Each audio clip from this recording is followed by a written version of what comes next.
నమస్తే, welcome to 19 news. నేను మీ Shekhar.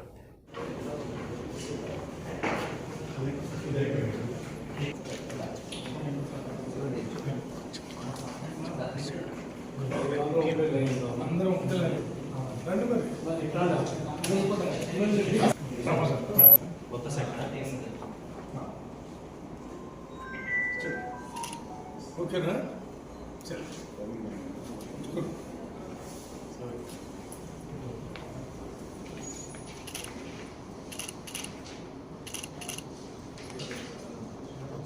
Okay.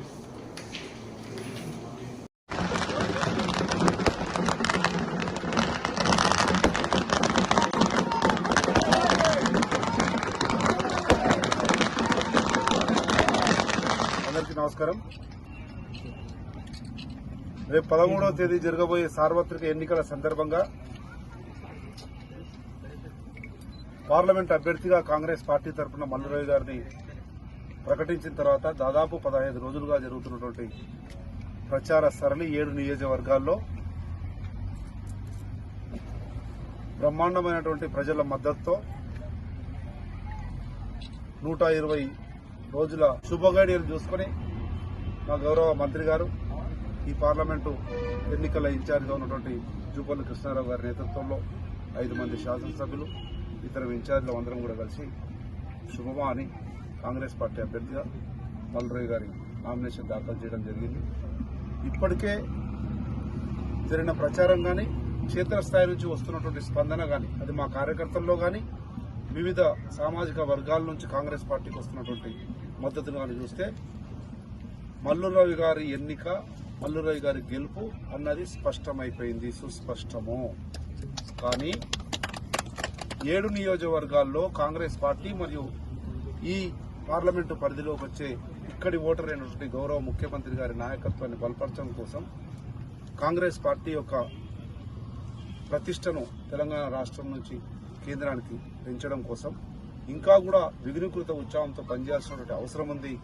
Congress శ్రేణులు మొన్న వచ్చినటువంటి శాసనసభ ఎన్నికల్లో వచ్చిన మెజార్టీ కంటే ఇంకా ఎక్కువ మెజార్టీ రావడానికి ప్రయత్నం పార్లమెంట్లో ముందుకు పోవాలంటే కాంగ్రెస్ పార్టీ అభ్యర్థి మల్లురావి గారిని పెద్ద మెజార్టీతో గెలిపించి ఇంకా ప్రభుత్వానికి, గౌరవ ముఖ్యమంత్రి గారికి ఇంకా ఎక్కువ సేవ చేసే ఆలోచనను, తలంపును వచ్చే విధంగా మీరు నిర్ణయం తీసుకోవాల్సిందిగా విజ్ఞప్తి చేస్తాం. 13వ తారీఖున మే నెలలో జరిగేటువంటి ఈ పార్లమెంట్ ఎన్నికల్లో నార్గల్ పార్లమెంట్ అభ్యర్థిగా ఈరోజు డాక్టర్ మల్లురావి గారు నామినేషన్ పత్రాలు దాఖలు చేయడం జరిగింది. ఏ విధంగానైతే శాసనసభ ఎన్నికలు తీర్పులో అంతకంటే పెద్ద మెజార్టీతో తీర్పు ఇవ్వబోతాం. దీనికి రెండవ కారణం గౌరవ ముఖ్యమంత్రి రేవంత్ రెడ్డి గారు ఈ యొక్క అవిభక్త మహబూబ్ జిల్లా వాసి పాలమూరు విడిచిపెట్టారు. ఇప్పటికే 6 గ్యారంటీల అమలును మొదలుపెట్టడం జరిగింది. ప్రజలకు విశ్వాసం వచ్చింది.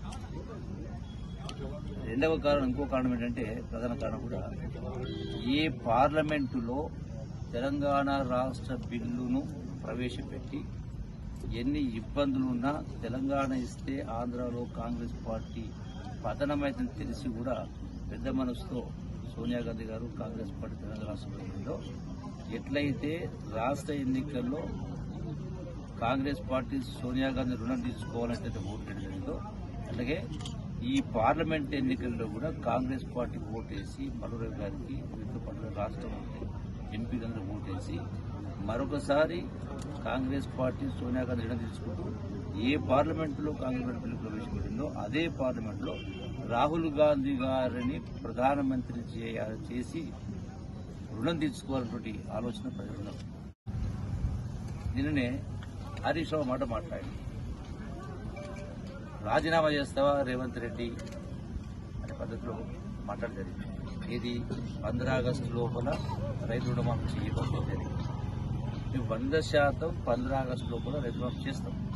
నేను సవాలు చెప్తా ఉన్నా హరీష్ రావుకు, ఈ పార్లమెంట్ ఎన్నికల్లో బీఆర్ఎస్ పార్టీకి 2 పార్లమెంటు సీట్ల కంటే 1 ఎక్కువ వచ్చినా మీరు రాజీనామా చేస్తారా? ఆల్రెడీ మా ముఖ్యమంత్రి గారు ఈ ఎన్నికలు రెఫరెండం అని చెప్పడం జరిగింది. దీన్ని నువ్వు స్వీకరిస్తావా? నువ్వైనా నీ అధినాయకుడైనా మీ బామర్దైనా ఎవరైనా నేను సవాల్ ఇస్తాను.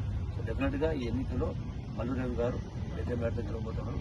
మరొకసారి జిల్లా ప్రజానికి కాంగ్రెస్ పెద్దలు టికెట్ ఇచ్చి ఇక్కడ నిలబెట్టడం, వారు 2 సార్లు ముఖ్యంగా నాగర్ కర్నూలు పార్లమెంటు నుంచి పోటీ చేసి గెలిచినారు. మరి పూర్తి అవగాహన ఈ పార్లమెంట్ మీద ఉన్నటువంటి డాక్టర్ మల్లు రవి గారిని ప్రజలందరూ గెలిపించాల్సిందిగా కోరుతున్నారు. దానికి కారణం మరి గతంలో 10 సంవత్సరాల నుంచి బీఆర్ఎస్ పార్టీ పూర్తిగా ఇక్కడ ధ్వంసం చేసినది, ఏమాత్రం పట్టుకోలేదు. ఇప్పటివరకు గౌరవ మంత్రి గారు చెప్పినట్టుగా ఈ కృష్ణానది నుంచి నీళ్లు ఏదైతే ఉందో ఆ వాటర్ తెచ్చుకోవడానికి ఆనాటి ముఖ్యమంత్రి ఏమాత్రం దీని మీద శ్రద్ధ పెట్టగా దాన్ని పోగొట్టి ఇక్కడ ఉన్నటువంటి రైతులకు ఇబ్బంది పెట్టినటువంటి సందర్భం. మరి ఈరోజు డాక్టర్ మల్లు రవి గారిని ఢిల్లీకి పంపించినట్లయితే ఇవన్నీ సాధ్యమవుతుంది. అదే ఈరోజు పెద్ద ర్యాలీ తీసుకుని ఆ ర్యాలీ ద్వారా సీఎం గారు కూడా వచ్చి నామినేషన్ వేయాలని అనుకున్నాము. కానీ ఎండలు చాలా ఎక్కువగా ఉన్నాయి. అందువల్ల ఈ ర్యాలీ వల్ల ప్రజలకు ఇబ్బంది జరుగుతుందని సీఎం గారు ఈరోజు సాయంత్రం 5 గంటలకి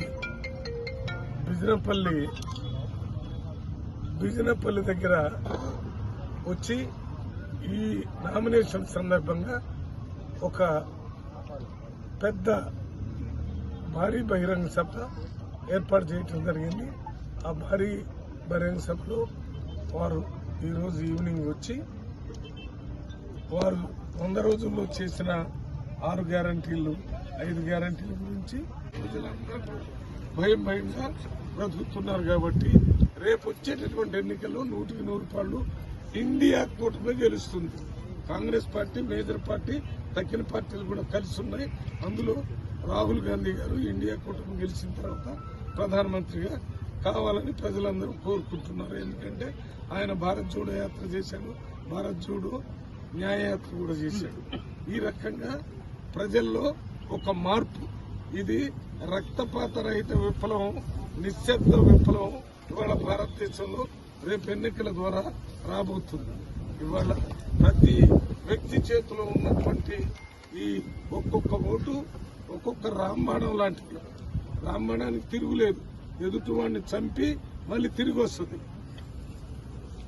ఈ రాంబాణాన్ని ఉపయోగించుకొని ప్రజలందరూ కూడా మరి ప్రజా వ్యతిరేక ప్రభుత్వాన్ని గద్దెదించాలి.